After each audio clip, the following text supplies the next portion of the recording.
Live. Good afternoon or evening, depending on where you are. Ladies and gentlemen, welcome to Pez of the Mind. I am your host for this review, Marcus Shadow, and joining me from the other side of the pond, we have Chriz the Mole. Hello. And today we're going to take a quick look at Dragonbal Z, Resurrection of F. Yep, I have it too. Resurrection F. Yeah, Resurrection F, or Revival of F if you're Japanese. Yes. Either Is yours Resurrection F or glowy? Yep. Did you get the collector's edition? Yep. Bastard. What this contains inside here, in my version, when I put that away, is Freezer Army propaganda cards. Yeah, I was tempted to get it, but I was like, that's all it gives you. It's cool, but that's all it gives you for like $20 more. I'm like, not worth it. Hang on. Yeah, just for the cards and the packaging. I'm like, okay. Hang on, I'll click me so they can see it. There we go. 1, 2. Yeah. See, this didn't cost much more. Really? No, it cost like £1 more. See, because over here it cost like at least like $10, $20 more. I think mine also had a different packaging to yours because yours just looks like a thicker, shinier version of that. Whereas I think on my side of the pond, I think the collector's edition had a special case, like it had like a steel case, which fair enough, still not worth $20. Yeah, I just wanted that one. Yep, as it says at the top, Blu-ray collector's edition. See, I would have got it if the collector's edition had more stuff or different stuff on the discs, but I looked at what was on the disc and it's the exact same thing. So I'm just paying for the packaging and 4 cards. Okay, no. Yeah, pretty much. It's like whenever you buy a special edition of a game, you don't exactly get more in-game content. You get statues or cards or steelbooks. Yeah. Yeah, but usually, at least in my experiences with movies specifically, and sometimes TV series too, but if you get the collector's edition, oftentimes they'll include more special features. Not really. Like this one, the collector's edition of Battle of Gods before this, same stuff. Oh, fair enough. There's been a few collector's edition. It's just like some extra trading cards because, why not? Fair enough. Yes, Resurrection F. Yes. The second film personally supervised by Akira Toriyama himself. Yes. Yeah. This movie was okay. Basically, they bring Frieza back and then they kill him.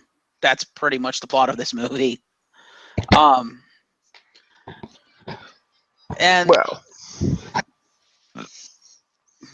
well, it is. They bring him back. They show off Super Saiyan God Super Saiyan, and then they kill him. Yeah, but I mean, there's more to it than just that. It was also to show how you're supposed to actually train. You can't just win with who's got the bigger beam. Therefore, it was more like traditional Dragon Ball and less like Z. True. And that made it fucking awesome. I will agree that I have a love-hate relationship with this movie.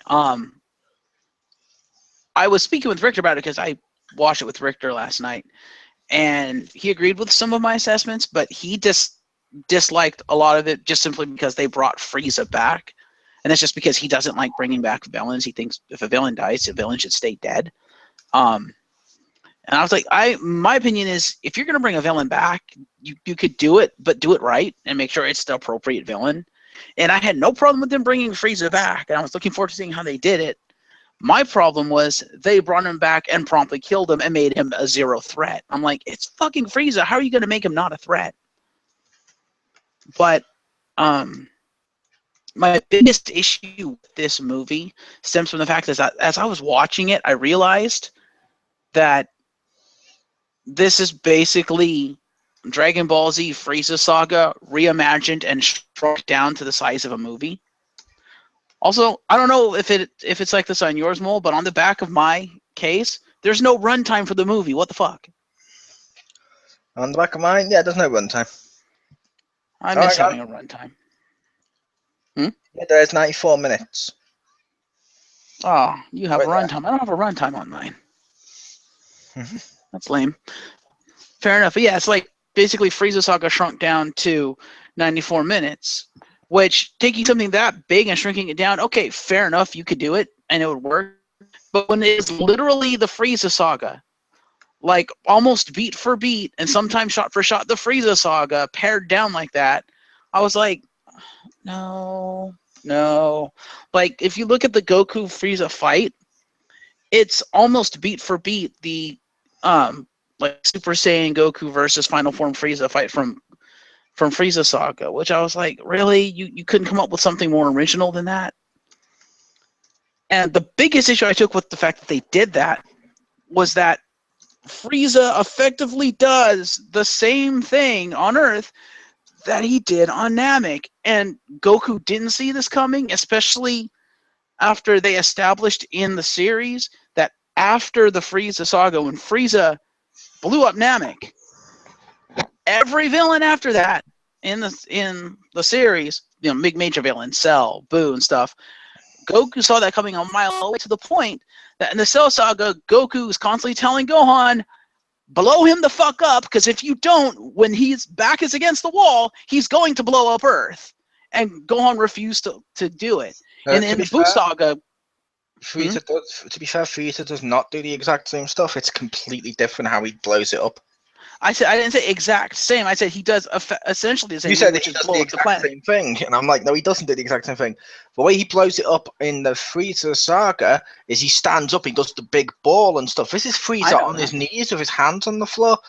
Goku doesn't know that that's one of his attacks because he's just got a new one where he goes boom and blows up the Earth. Which is fine, but still, Goku should have known Frieza would have tried something like that, and he should have not allowed. He should have told Vegeta not to fuck around with Frieza and just shoot him. Don't sit there and gloat. Just shoot him. Because if he thinks he's gonna lose, he's gonna pull some crazy shit. And to the point, as I was saying in the Buu Saga, that's the whole reason Goku gets like the Supreme Kai or whatever to teleport Buu off the planet to the Kai planet, because he knew when push comes to shove, if Boo's back is against the wall, he's going to blow up the planet. That, and also the enormous power needed for that spirit bomb, probably would have blown up the planet, but still. Goku himself literally took the piss when he was fighting Boo. He held back when he was Super Saiyan 3 and was like, okay, cool. And then left. And literally, our final fight was literally, it's Vegeta that tells Goku, no, use your spirit bomb stuff, because Goku's plan was just to keep fighting him. It was Vegeta who came up with the spirit bomb that defeated Boo. True. Even Cell, Goku only realized what was going to happen once Cell inflated himself. Yeah, but he knew Cell would try something like that. That's why he kept telling Gohan to fucking kill him. He's like, Gohan, don't screw around. Just destroy him. Yeah, but most of that, A, is filler, but B, it's mainly a case of once Cell was bloated and about to self-destruct, that's when Goku knew he would do that. But Goku was just telling Gohan to believe in himself. No, he was telling Gohan not to, he was like, don't get all cocky and overconfident. Don't let the power go to your head. Just end the fight. Because Cell's powerful enough to destroy this planet. If you let the fight go on, he will destroy this planet. He said that multiple times of just shoot him, just kill him. What are you doing? Yeah, but I kept saying most of that was filler. I already said that. Which is fine, but that's still established that Goku learned, and that was my biggest problem. Is it felt like Goku didn't learn anything. No, it's not. Filler is not considered canon. Oh, for fuck's sake! What? It's like, do you consider Garlic Jr. canon? To the anime, yes. To the manga, no. Yeah. It's a different medium, Mole. And I'm sorry. And this is meant to be canon to the. This is meant to be canon to the manga, because what's canon to the anime is Super Dragon Ball, which adapts this.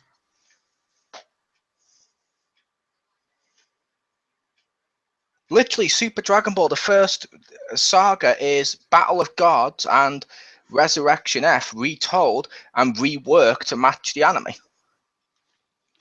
Which is fine, but if you're going to make this an animated movie, you have to cater to both audiences at that point, because I'm sorry, I was sat there thinking the whole time, really, Goku, you didn't see that coming? Yeah, you probably didn't know he had that one specific move, but you know Frieza's desperate. You know he doesn't give up. if you put him into a position of, of he's going to lose, he's not going to run away. He's going to take everybody with you. He's going to do something fucking crazy. You know this because he's done it before. And almost every villain since then that Goku has fought has tried to do something that insane. So Goku should have seen it coming. And especially with how intelligent they've actually made Goku in this one, because it seemed like he learned a lot of other things in this one. For him to not have seen that coming, I'm just like, really? Yeah, like I said, he didn't see it coming because that wasn't one of Frieza's attacks. Therefore, he was honestly, and also to the point of, like they mentioned, Goku got a little too cocky with his powers himself, which can happen. It was a case of Goku was like, if Frieza goes to blow up the Earth, I'm so powerful I could stop him. Which is a big lesson in Dragon Ball throughout the beginning of Dragon Ball, is to stop, not to get too cocky, and it happens all the time. And there's been various cases in Dragon Ball where Goku has gotten too cocky and gets his ass kicked. True. Although I think Vegeta is more on that route of at least. No, Vegeta always does it. I meant there's been instances where Goku does it, but he also doesn't. Well, that's another thing too. Is I found the movie a little hypocritical. Because Whis was constantly telling Goku, yeah, you're overconfident with your power, to the point that you won't kill everyone outright, blah, blah, blah. What it is not... Sometimes Goku does get overconfident, but it's more his reluctance to kill. He would rather not kill if he can't help it. Vegeta is the one that gets completely overconfident. He's the one who's like, I want to see your full power, and then instantly regrets it because he can't fathom the fact that he's not strong enough to take someone out at their full power. To be fair, we also see Goku do that all the time, and it's like this one. Goku was that way.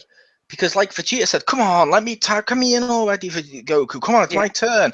Goku was like, no, he's just playing around. He's having fun. He's enjoying He's enjoying it. And to be fair, Goku does that a lot. If Goku's back to the wall, then he gets serious. If Goku's not serious, he's famous, for taking the piss and having fun and like as he used to do as a kid when he was like messing around with people. So it makes perfect sense for Goku. True, which is fair enough. I don't know. It felt weird to me, and it just didn't feel right that he didn't see that coming. And like I said, with all the beats, and sometimes, but not all the time, but sometimes even shot for shot from the Frieza fight and the Frieza saga in general, like watching it, and especially when I was rewatching it, I noticed there were just beats riddled throughout this entire movie, lifted right out of the Frieza saga, and I'm like, oh, really? Yeah, some of the fights work because that was what it was designed for, is a nostalgic look at the Frieza saga. And to me, it didn't work because I'm like, okay, you can put the nostalgia in, but don't make the movie beat for beat, shot for shot the saga. That's going overboard.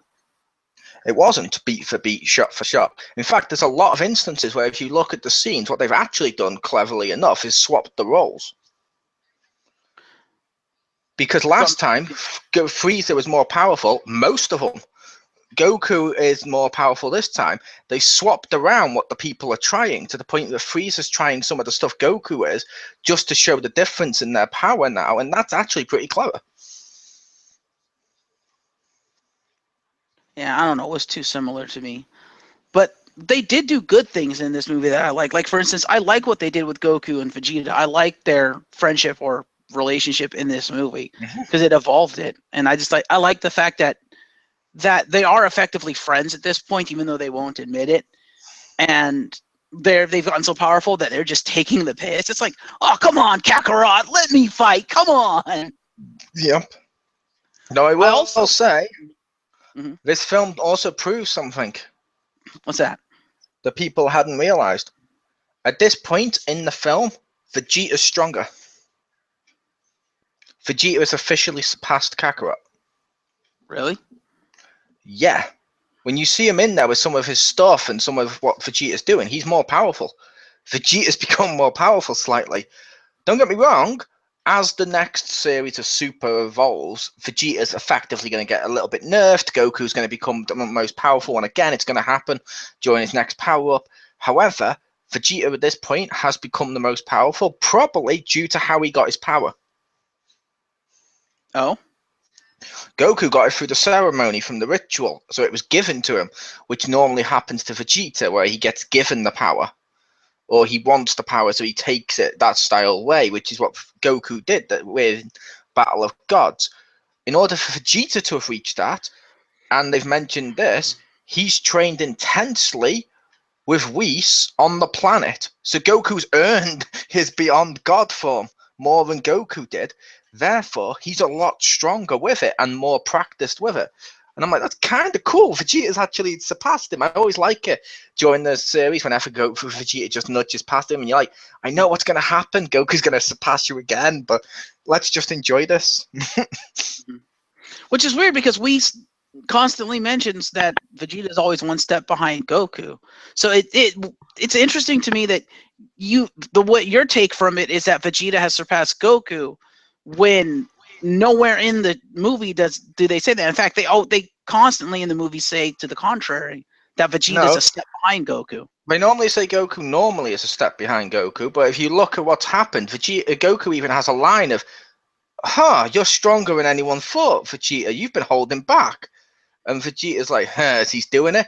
Vegeta was holding back against Whis at one point. And it's also mentioned in like the manga and stuff like that as well. They basically outright say Vegeta just got a little bit stronger. It's not outright so powerful Goku wouldn't be able to keep up. Right. But he's just become stronger at this point. But before this moment, he's probably not stronger. Which is fair enough. I just found it weird that they never really address it. That it's like, because to Whis, he's like still a step behind. I'm like, really? I know some people didn't like that because they thought Vegeta should have had to go through the same ritual as Goku to get the power. Mm-hmm.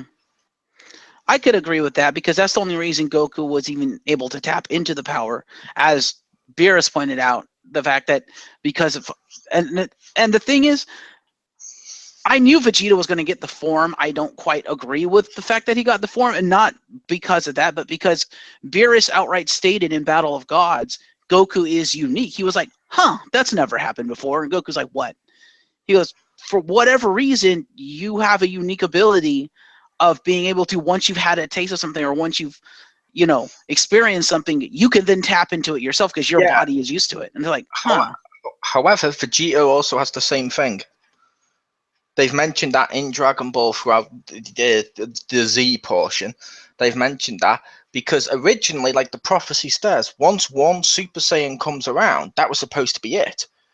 But through a training, Gohan reached it, and more importantly, Vegeta reached it just by being able to see Goku do it, and then knew exactly how to get his body there when he did all the training and stuff, which means Vegeta's unique as well. If he sees a power, he will try and match it and probably will.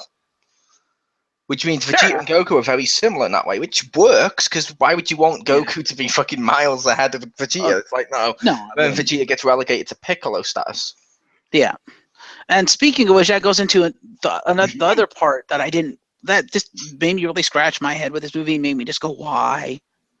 And that is all the excuses or just outright ignorances of certain characters. Excuses why certain characters couldn't be there, or outright ignoring the fact that they ever existed. I'm like, really? Like, okay, 18, fair enough. Still, she's one of the most powerful people you've got on that planet, but fair enough. She's got to go take care of her daughter. Yeah, she's looking after her daughter. Which is fine. I personally, if you're in the situation of Frieza's coming back threatening the entire planet, I'm sorry, Krillin, I would swallow your man pride and send 18 out there. But look at the situation they were in. They all knew Goku and Vegeta could handle this. So she's even like, yeah, go ahead, have fun. She knew Vegeta and Goku were that powerful at this point. If it was a threat, she probably would have gone. Yeah, I don't know. It's just like, I don't know. And then like you have Chaozu and Yamcha, and it says it all when Tien's like, nah, they suck too much. You're like, whoa, Tien, what? To be fair, they do suck. I know, and that makes me sad because they shouldn't, especially when they get left behind. But Master Roshi comes out, and I love what they did with him, where they turned him into the field commander. That was fucking awesome. But I was like, Master Roshi Yamcha can't come out the fight, but Roshi comes out. to be fair, Master Roshi was not. He's not more powerful than Yamcha and stuff, but he has the battle experience. But yeah, Yamcha and Tien got left behind way like Cell Saga. I'm trying to shout to yeah. I also find it funny that Tien spends the entire time fighting in the robe. I'm like, wow, you're not even taking it seriously enough to take the robe off and actually fight. You're like, no, I'm just going to keep staying in the robe. I will say, they do what GT did, where they make sure Gohan doesn't go mystic. However, they actually give us the reason, and I'm okay with that. Oh, If we get the reason, I'm fine. They mention he's wasted his potential. yeah, which kind of pisses me off. I mean, yeah, they give his reason, and that's fine, and I can accept that. But I'm like, I liked Gohan. He was one of my favorite characters. I liked Gohan, but let's call a spade here. He was great in the Cell Saga, but even around then, thanks to Chi-Chi and stuff interfering, he always kept doing his scholar and was basically a Power Ranger at one point with the costume and the poses. And he's never, after a certain point, Gohan's never going to be, he's not Goku. That's perfect, because they're not going to just make him into another Goku, and I like that because I'm like, he's a nerd. He's like a nerdy little character that doesn't want to be the strongest, but every now and again he'll step up.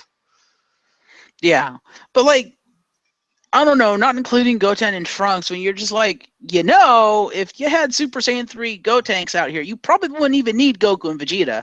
Gotenks could probably lay waste to Frieza. And then that brings me, loved what Frieza did to Gohan. That was awesome. But that brings me to the one that makes. Go ahead. That was awesome for one reason. Because of the reversal of the roles? Yeah, technically, Gohan did that in a non-canon film, where it was like, boom, and everyone, and like I said, that shouldn't have happened to Frieza, and everyone's like, that's cool, who cares? Come on, it's fun. The second he did it to Gohan, people complained. However, I'm like, why the fuck would you complain? You didn't complain when it was the other way around, so there can't be hypocritical with that. Yeah. See, I don't complain, and there's one reason I don't complain. I don't complain about that. Well, two, if you count the fact that I don't really give a shit. But the reason is because Frieza makes a comment, which I'm like, yeah, Frieza, you just keep thinking that. You're an idiot. Where he's like, I felled the mighty Super Saiyan in one punch. I'm like, I don't see golden hair on Gohan, do you? You just sucker punched him in normal form. If he'd have been Super Saiyan, you wouldn't have been able to do that. Actually, he probably would have, based on his power, because the way Frieza did it, and I love what he did when he punched him. He stopped his heart. He didn't go through his chest or anything stupid like when Gohan did it. This was like a punch that stopped the heart, and I'm like, that's fucking awesome. You hardly ever see that, and you have to see him jump start him. I'm like, that's cool. Yeah, I'm just saying, if he was Super Saiyan, Gohan might have been able to actually react. He probably still would have got hit, but it wouldn't have been as big a sucker punch as what he did. I say might, but it probably not. Because Frieza's soldiers were like Super Saiyan-ish level that were giving Gohan enough difficulty. And all of those were like cannon fodder to Frieza. They were not Super Saiyan level, and I point to the fact, and I love this, where Gohan is just regular, wearing glasses, mind you, fighting these guys the whole time. That's how weak the Frieza soldiers were. He was wearing his glasses. And then the lieutenant walks out, the fucking bull guy walks out, who's obviously stronger than any of the soldiers because he starts giving Piccolo some problems. Goku comes out there, takes the glasses off, goes Super Saiyan 1 punch and down. So no, Frieza soldiers are not anywhere near Super Saiyan level. Yeah, but Gohan also gets knocked around and stuff too. And I say Super Saiyan level, it's Super Saiyan around the first Super Saiyan. To be fair with Gohan, he's always been stronger than a regular Super Saiyan. True, and he did go super too. But still, I just love that. He's just like, hang on a second, Piccolo. Doom, doom. Yeah, but I just like that of how they did all that stuff. I'm like, that's kind of cool. I like Piccolo taking off his weighted clothing and just throwing it out. That was funny, but I loved the idea.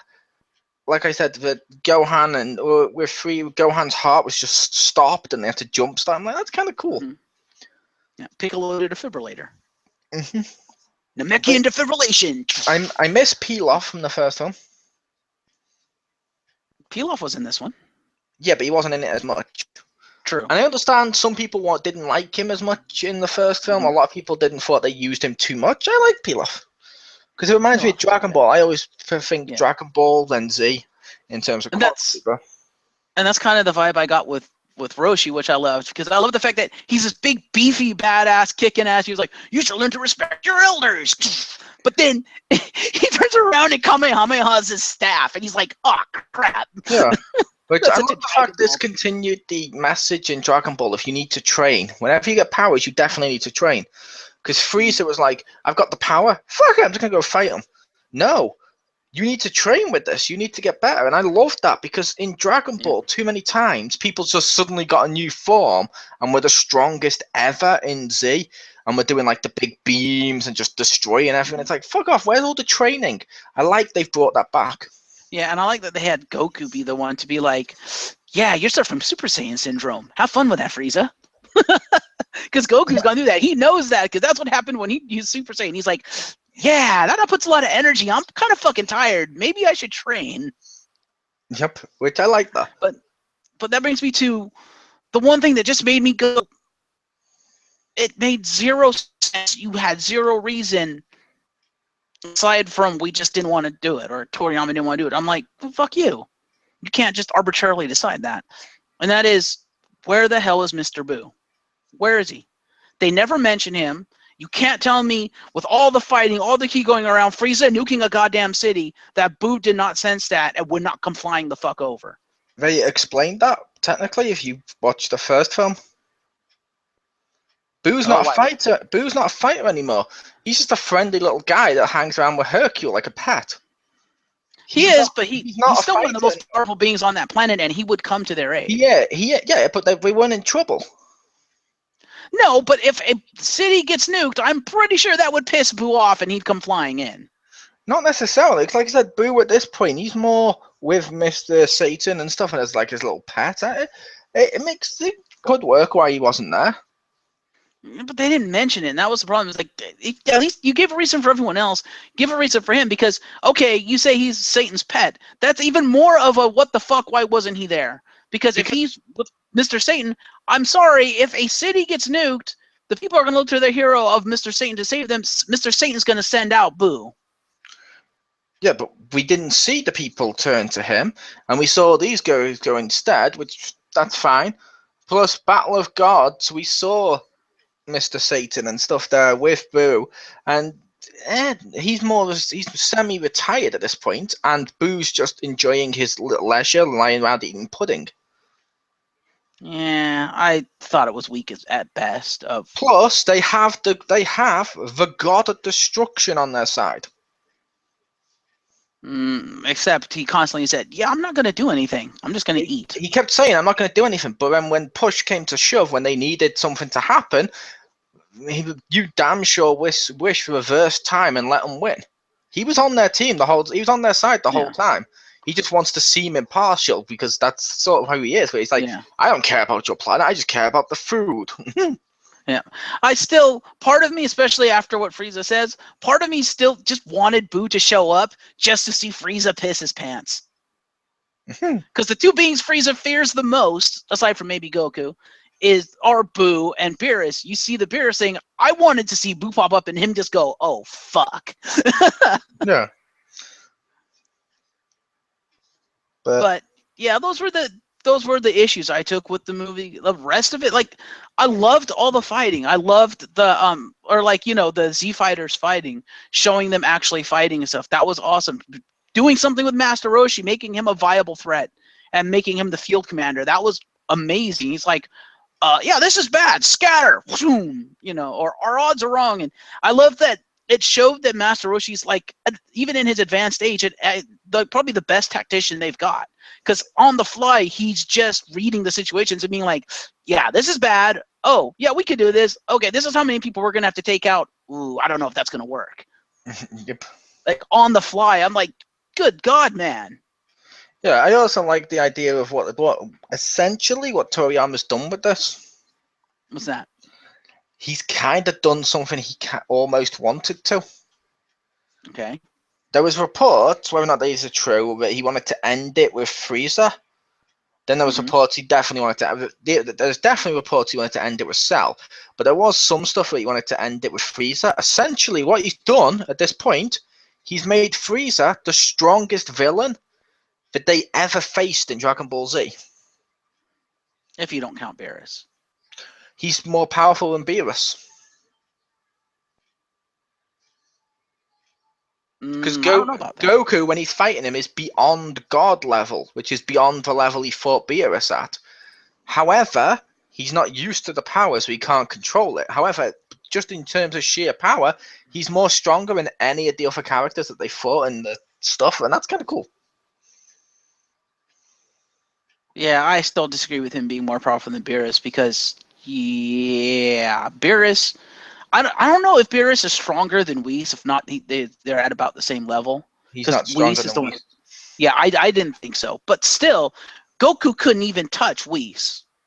Yeah, but Whis is way more. Whis is meant to be ridiculously powerful because we saw in Battle of Gods and God and stuff, we saw Beerus be as powerful as he was, yet still, according to him, Whis was still like miles beyond him, but didn't do anything.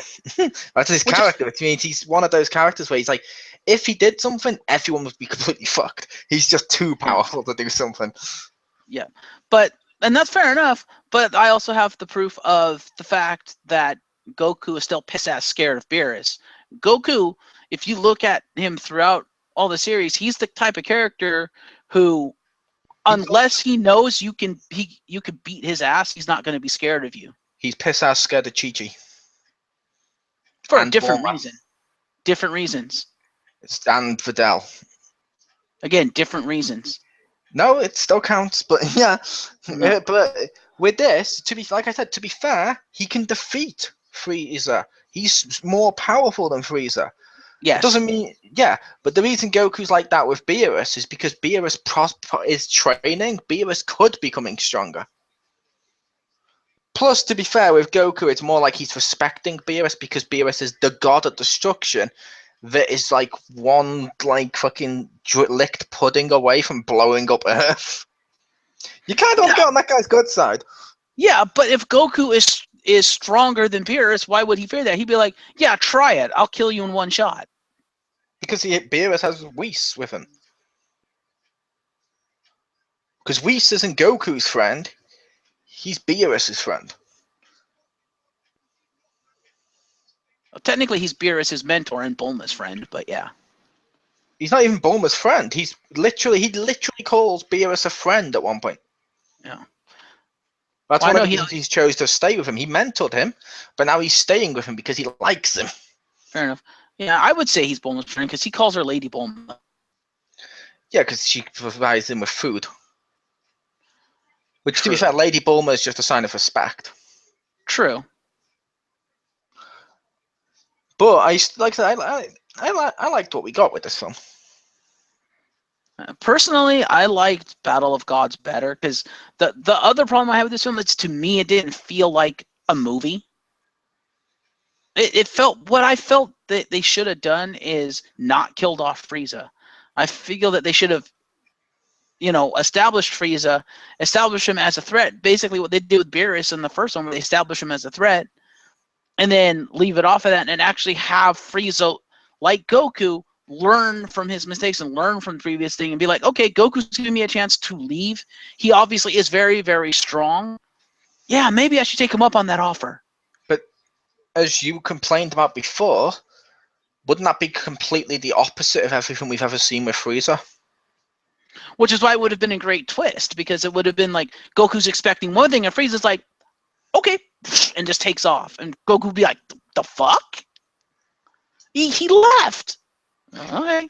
Yeah, but you were just complaining 2 seconds ago about Goku acting differently. No, I was complaining about the fact that it seemed like they kind of retcon what they had established with Goku, from my perspective, of basically they took something they established with him and then they just completely removed it for the sake of this movie. Yeah, that's what it felt like to me. Which they've established with Frieza. If he's down, Goku would, even if he's almost half killed, Goku would give him a bit of energy to live, and he'll still try and kill him. Right, but there's a difference between having a character learn from an experience and having a character forget everything he learned from an experience. That's the difference. Is with Goku, it felt like they had him just completely forget what he learned from that experience with Frieza, and it felt like Frieza hasn't learned anything at all. To be fair, like I said, Goku hasn't really learned that lesson though. So like I said, Cell inflated, and Boo literally killed every single person on Earth almost.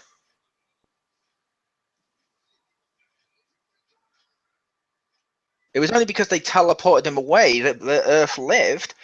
But you could make the case Goku should have known then he would have done that, but Goku didn't and still took his time. Well, to be fair, Goku at the time did not have the power to stop Boo. That's why he had to like fuse with Vegeta and stuff to get more power, because Boo at that point was stronger than Goku. Hell, Yeah, Gohan was stronger than Goku. Yes, but he didn't say teleport Boo to the planet, then fuse with him. He went down to Earth to fuse and fight him and do all that stuff. And he also wasted some time when he was doing it, like just sat around doing random shit instead of preparing for Boo to blow up the Earth. He never once said, if we stop him, Boo would blow up the Earth. That's never been established. Until right when Boo was about to, and he's like, oh shit, and then he teleports him and does it. Because to be fair to Goku, he's not that smart. This is true.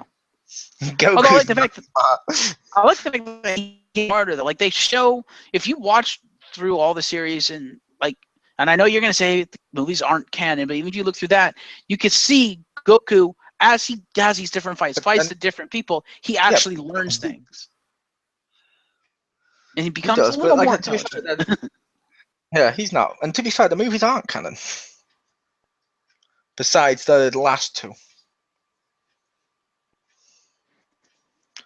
Mainly because if you look at the previous movies, they replaced existing sagas. Fair enough. That's true to a point. Yeah, you got a point there. Yeah, most of them replace existing sagas or can't fit in the continuity. Fair enough. But yeah, I think we've we've said our pieces about Resurrection F. Let's go into final thoughts, and I'll kick over to you first. Okay, like I said, I like this film. It was designed for the Dragon Ball Z fans, or the Dragon Ball fans, to basically say, look, here's Frieza that you liked, here's the fun that you liked, here's the bit of Dragon Ball mixed in there, like just the whimsy that you liked. It's getting ready to relaunch the series. We're going to do this in a really nostalgic looking way, kind of cool. No one went into this expecting it to fucking be like, I don't know, like Avatar or Titanic or any of those style films. People went into this knowing it was going to be a nostalgic trip, and that's what we got. And it was kind of cool. It didn't try to say, look at me, I'm a new film entirely, and then just rip off one of the old film's plots, like certain films, High Star Wars, did. This one basically set out and said, look, we're basically doing Frieza again because it's nostalgic. If you like Dragon Ball, you'll enjoy it. We're just trying to relaunch it, and that's cool. They were way more honest with it. And yeah, I'd give this a solid buy. In fact, I did buy it, but yeah, solid buy.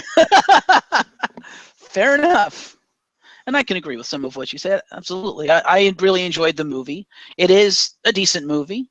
Like I said in the review, there were some things I did not like. Like it didn't feel like an actual movie to me. Whereas Battle of Gods did. And no, it didn't try to rip off any of the other movies. It just ripped off a complete saga out of the manga / anime. Except for, to be fair, it didn't rip it off. Like I said, even you said like most of it was scene for scene shot exactly as it was, and I was like, no, most of it. In fact, as people have put up, most of it was reversal of the roles to show you how it's different, and also did various stuff from different fights throughout Dragon Ball. Yeah, and I said some of them were shot for shot. What they did, a lot of it was beat for beat. It's like, okay, no, you did that in Frieza Saga. The amount of shots that were from Frieza was a lot less than what was even new or reworked stuff for the purpose of like, oh, cool, I remember this when he went against Cell or when he went against Boo. Or there was even bits where you're like, holy crap, he did that against Beerus. Fair enough. I don't know, it just felt really awkward to me. I didn't like the fact that they never established Frieza as a threat. He was never a threat, and they just completely fucking buried him. I'm like, really? Yeah, he wasn't. He was like the enemy in the first special.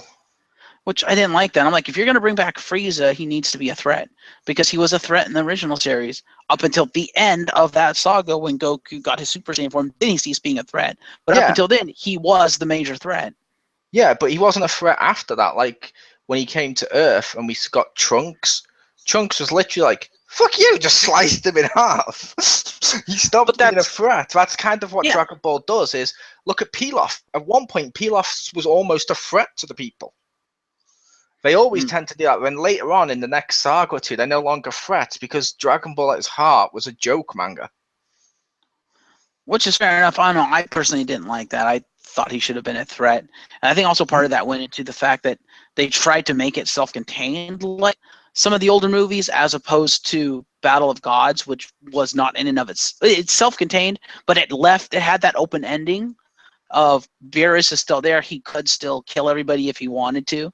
So he was still a threat, even though at that time it's like, well, I'll let you live for food for now. But they still left it open-ended, and Beerus is still very much a threat.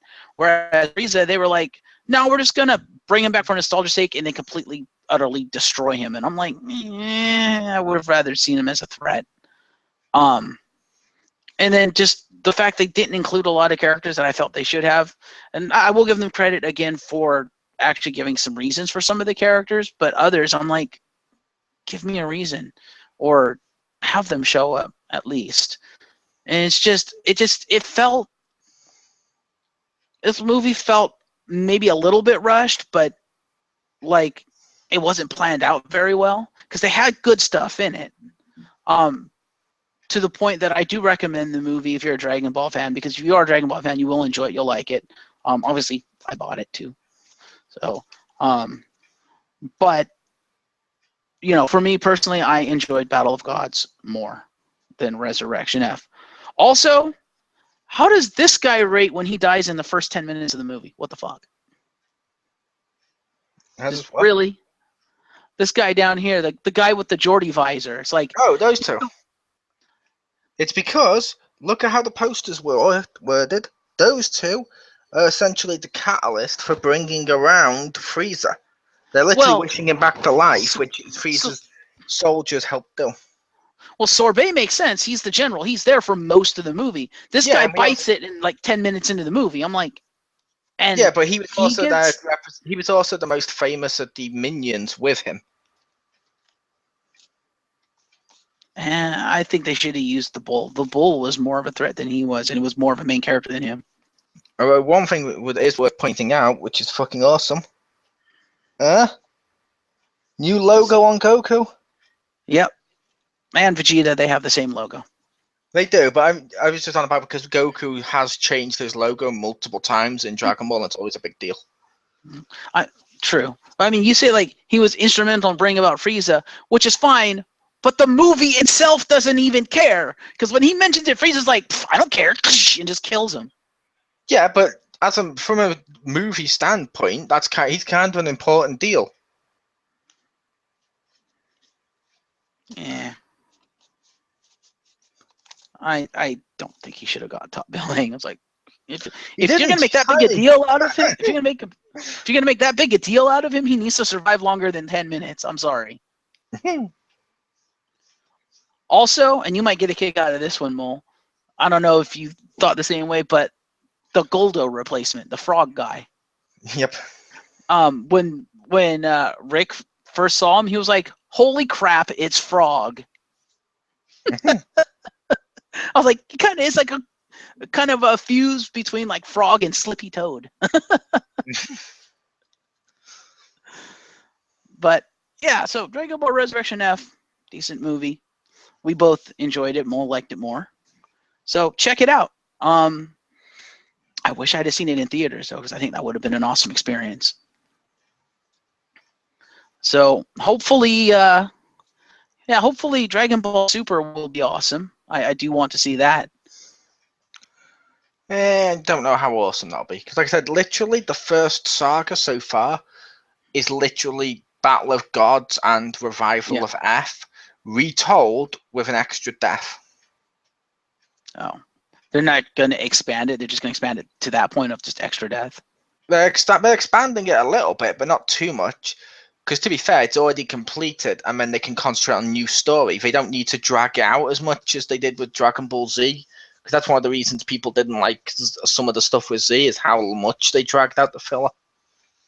Which is fair enough. I hope they expand the Resurrection F saga quite a bit, because I'd like to see them actually develop some things in there that they just kind of threw into this one just because they didn't have to develop it, and like maybe actually develop Frieza as a threat before Goku and Vegeta come in and fucking toy with him. But we'll see what happens with Super. I look forward to checking it out. To be fair, they did that in this. Yeah. Before they fucked with him, there's literally a big scene where Frieza finally goes, and gets his power, and every character's like, holy shit at his power. It's only when Goku realizes that he's only just got this ability, as Goku's like, fuck it. No, it's sort of like Cell. Cell was impressed when Trunks went into his mode, but when he's like, wait a minute, you can't touch me in this mode. You got the power, but you're not going to be able to touch me. Which is kind of funny. Yeah, and I love the irony of that too. Of he does that, he realizes that, yet uses the exact same mode later on as the Z Fighters, and it's like, or he was like against Gohan, and it's like, really, Trunks tried to do that against you. You know for a fact you slow down, and you're gonna try to use that against a Super Saiyan 2. Really, are you that dumb? To be fair, he almost killed him. Not in that mode. Gohan beat the crap out of him in that mode because he couldn't touch him because for the same reason. He was too slow. Yeah, he was too slow, but he was doing it as a desperate move. But I was on about, to be fair, he did come back and almost kill him. This is true. It's true. But yeah, join us sometime down the road, probably within the next couple of months, to take a look at Dragon Ball Kai. Yep. Peace. And, yep. Sorry, you going to say something? No, I'll tell it to you off the air. Oh, okay.